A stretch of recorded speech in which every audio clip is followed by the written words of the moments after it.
যখন আপনি জিকরি ইলাহি বন্ধ করে দেবেন, তিলাওয়াতে কোরআন বন্ধ করে দেবেন, সহযোগিতা বন্ধ করে দেবেন, আপনি লাখ চেষ্টা করবেন, আপনার ভিতরকে আপনি আনলক করতে পারবেন না।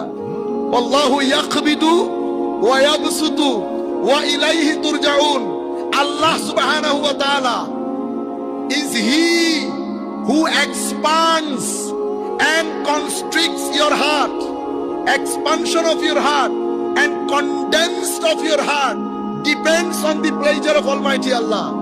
আল্লাহর সন্তুষ্টি, আল্লাহ যদি এটাকে এক্সপ্যান্ড করেন, এক্সপ্যান্ড হয়।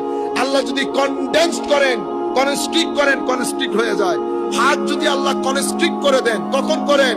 যখন আপনার জিন্দেগি থেকে জিকর ইলাহি খতম হয়ে যায়, তিলাওয়াতে কোরআন খতম হয়ে যায়।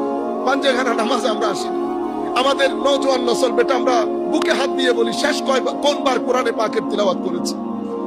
এমন একটা কিতাব, আপনি যদি আমাকে বলেন এই কিতাব নিয়ে নাসাতে যেতে, আল্লাহর ইজ্জতের কসম বিন্দু পরিমাণ হেজিটেশন হবে না আমার কিতাব নাসাতে নিয়ে যেতে। কেন? আমার কোরআন নাসার জন্য মুজিজা, আমার কোরআন হারবার্ডের জন্য মুজিজা। সেদিনও মুজিজা ছিল, আজকেও মুজিজা আছে। কিন্তু আমরা এখন কোরআনের মেসেজ বুঝবো দূরের কথা, কোরআন পড়াই ছেড়ে দিয়েছে। কোরআন দোয়া দরুদের জন্য নাজিল হয় নাই। কোরআন অন্তত যেই ব্যক্তি রীতিমতো কোরআন পড়বে, তার জিন্দেগিতে, তার পরিবারের জিন্দেগিতে ডিপ্রেশন আসবে না। কেন? এটা আল্লাহর গ্যারান্টি। আমার আল্লাহ বলছেন, কদ জাআতকুম মাউইযাতুম মির রাব্বিকুম ওয়া শিফাউল লিমা ফিস সুদূর ওয়া হুদাও ওয়া রাহমাতাল লিল মুমিনিন। কোরআন আপনার ভিতরের জন্য শেফা।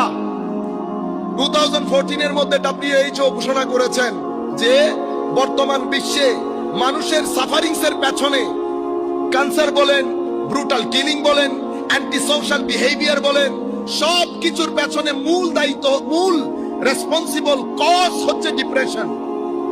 এবং পৃথিবীর লক্ষ লক্ষ লক্ষ মানুষ ডেইলি আত্মহত্যা করে ডিপ্রেশনের কারণে। বুঝতে পেরেছেন? ডিপ্রেশন করোনার চেয়েও ভয়াবহ। এটার কোনো পিল নাই, এটার কোনো ওষুধ নাই। এটার ওষুধ জিকরে ইলাহি, এটার ওষুধ জিকরে ইলাহি, এটার ওষুধ তিলাওয়াতে কোরআন।